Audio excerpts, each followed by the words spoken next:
Sweet and savory. It's honestly like meat candy. Succulent, charred, juicy roast pork. One of my all-time favorite dishes.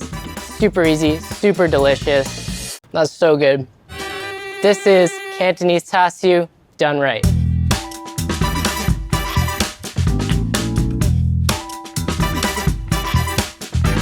Char Siu is one of the most iconic roast meats that you can get at a siu mei shop in any Chinatown. Traditionally, meat was roasted over a spit, and over time, that process has been refined, and it's evolved into what we know today as this mahogany red char siu. Unfortunately, if you don't live near a Chinatown, you're kind of out of luck. But today, I'm gonna show you how to make char siu at home so you can have it whenever you want. Let's get into breaking down our pork. So I have in front of me a nice, beautiful piece of pork collar. So pork collar comes from the neck end of the pork shoulder. I think the most prized cut is this collar here because it has this uniform distribution of fat and connective tissue that when you cook, it becomes nice, juicy, succulent.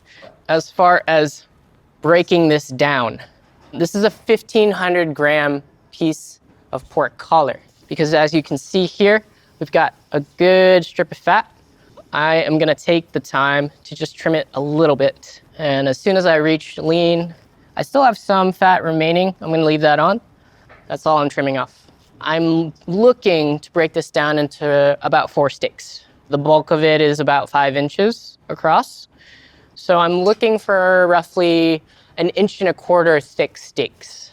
The other thing I wanna note here is that this sloped part tends to have a little bit more lean tissue.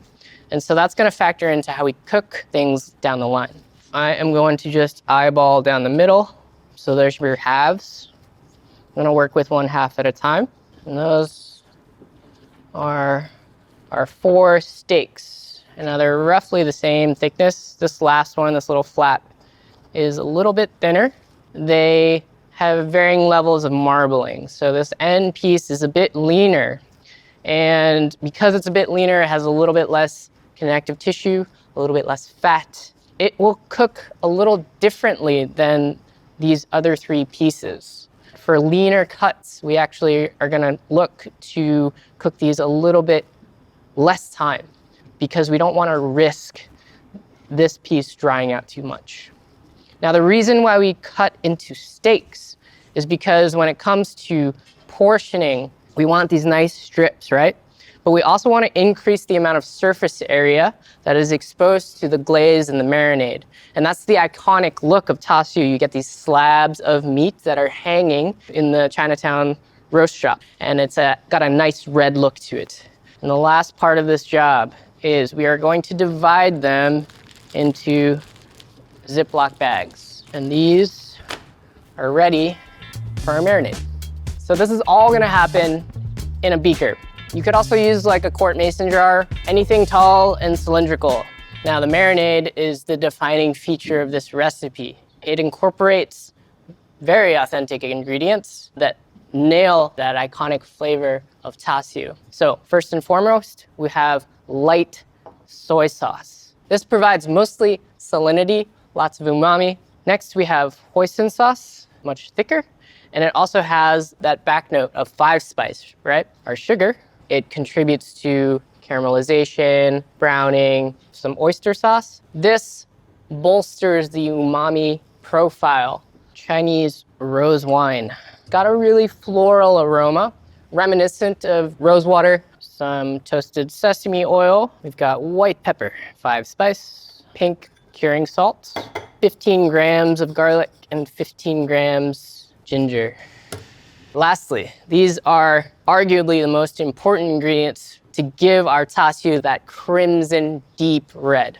Many shops have resorted to using red food dye, but traditionally, char siu is made with red yeast rice.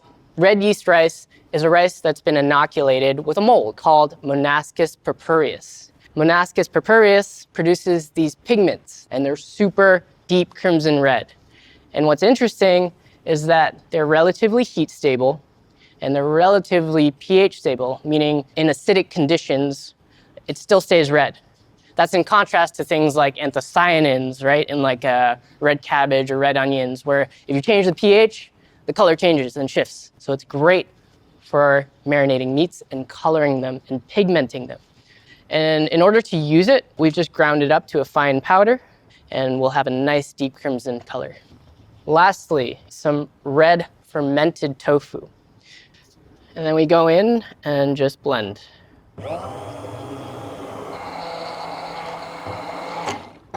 And this is our finished marinade. So at this point, we need to measure out some of our marinade and set it aside. About 275 of reserved marinade for glaze.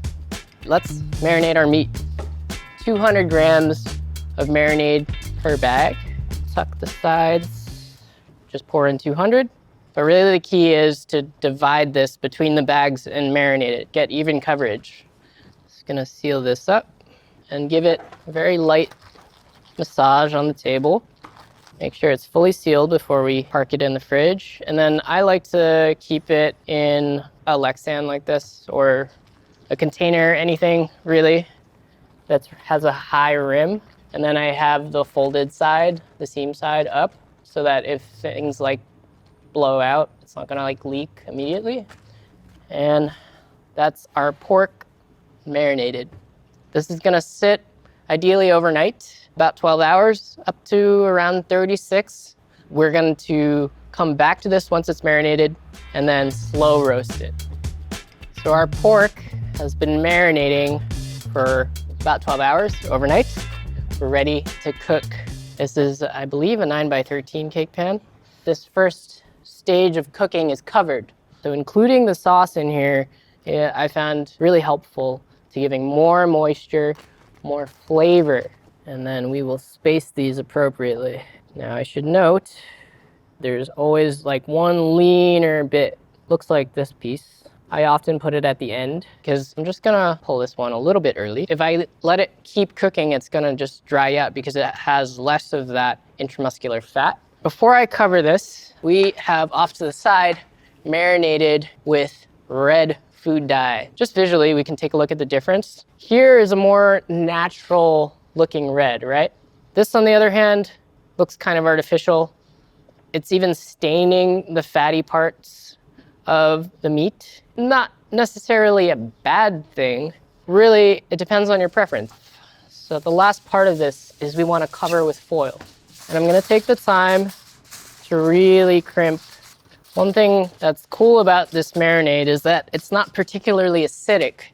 So you might be familiar with this phenomenon with foil, where if you have an acidic marinade, the foil sort of oxidizes and gets this weird color to it.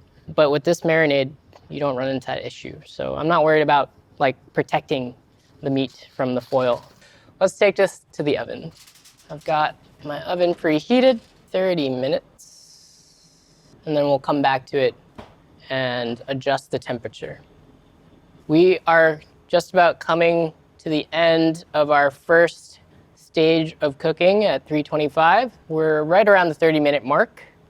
At this point, I'm going to lower the oven temperature to 225 and then jack up the time again, around 4 hours max here. At this point, I'm not looking for doneness. That initial stage of cooking was just to get everything up to temp.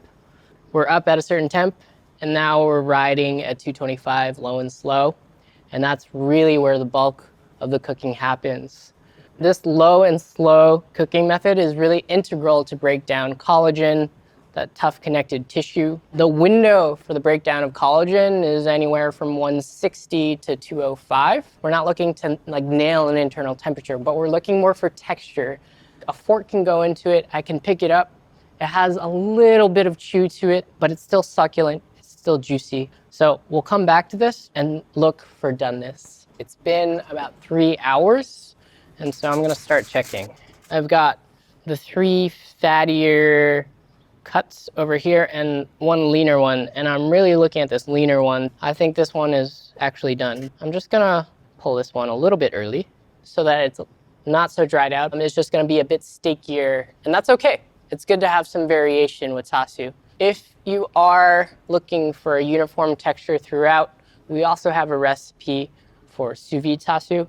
You can look that up online. So we're just gonna let these fattier cuts go for at least another 30 minutes, up to an hour longer. We'll give them a check. It's been around 45 minutes. This is giving me a little bit of resistance, which is key. We wanna be able to slice and not have it blow apart. So we're gonna let this cool for at least 15 minutes, just so it's easier to handle. In a pinch, you could hold this at this stage overnight in the fridge and then come back to the glazing step. We are going to make our maltose glaze. I should note that we have a lot of pan drippings left over from that first stage of cooking. I did some testing trying to make a glaze out of this stuff, but I found it a little bit challenging. For one, there's a slick of fat, and that gets in the way of making a glaze. I had to defat this mixture. The other thing is, if you'll notice, there's a good amount of proteinaceous solids. That was leading to like a pretty opaque glaze. It's just something that wasn't consistent enough for me to make a good glaze out of. So far better to reserve some of this marinade and use it to make a nice maltose glaze that's consistent. Now, if you'll recall, there's some red yeast rice in here, and that's contributing graininess. So we're gonna strain that out. And all the stuff that comes through the strainer is nice and smooth. So we need to add some maltose. This is maltose. It is very sticky, very syrupy. The best way to get it out, bare hand, cold water, and then I'm just gonna come in and pinch what I need. This way I'm not dealing with measuring it into another cup and then risking having to scrape it all out and getting an imperfect amount. And all that's left to do is heat this up. So we're just setting this over medium heat, and all we're looking to do is melt the maltose into the mixture and make it nice and homogeneous. Maltose is a sugar syrup derived from malt. When it's exposed to high heat, it tends to caramelize and char. It also really nicely lacquers the meat. Now, as it cools, it will thicken. That's okay. But really, we're looking for this nice lacquering texture. Not like super gloppy and thick. At this point, our glaze is ready. We're ready to glaze our pork and broil it. If I was doing this in a home oven, like full range, you could easily do this on a half sheet pan. For our purposes, this slightly bigger sheet pan is gonna do great. There are a couple ways to do this. I'm gonna show you probably the most user-friendly way, which is to brush our pork. Just really taking the time, get all those sides. It's lacquering already really nicely. We're starting to get that look, that iconic look there. The other method, which I find to be more fun, is just to go straight into the pot.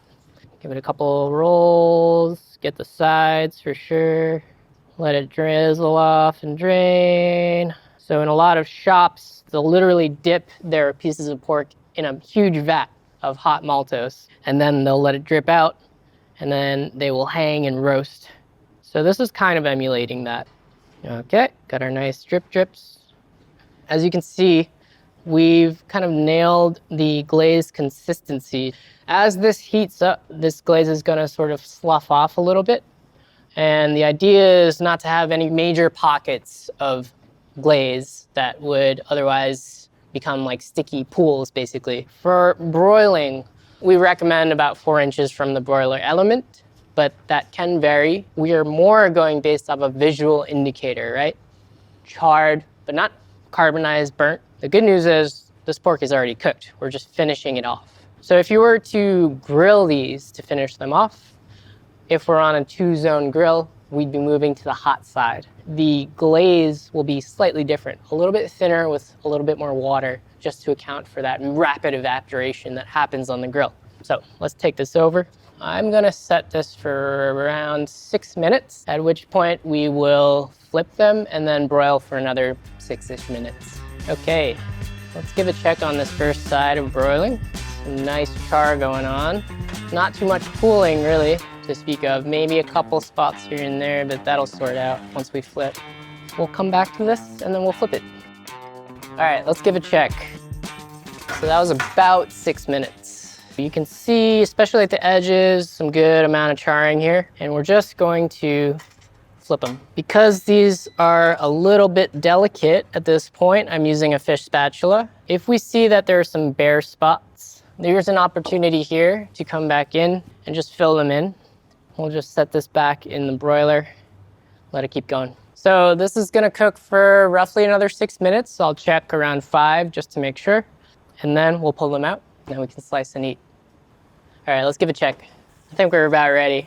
What I'm looking for, some charred sections, but still red, visibly red. Some nice rendering of the fat. Everything is nice and bubbly. I think we're done here. We're gonna let this rest for maybe 5 minutes, up to 15, and then we'll taste it. So we are finally ready to slice up our Char Siu. Let's start with the fattier cut. You can already see the striations. So kind of as a guide to where you would cut, I'm just gonna go down half and show you. Really nice and juicy. There's almost this little bit of pink around the edges. It's very faint because we use a very small amount of pink salt. And so these would be our Char Siu pieces. So these bits here, where there's a lot of connective tissue that's rendered out, they kind of break apart a little bit, but as you move along, you have some pieces that are more cohesive. So let's cut into the lean portion. I would opt for more of a bias cut, just to compare. Got our fatties, and then our lean pieces. We sliced into these relatively hot within 5 minutes of broiling. The longer you wait between broiling and slicing, the easier the slicing gets. The trade-off is, the hotter it is, the more succulent and juicy it is.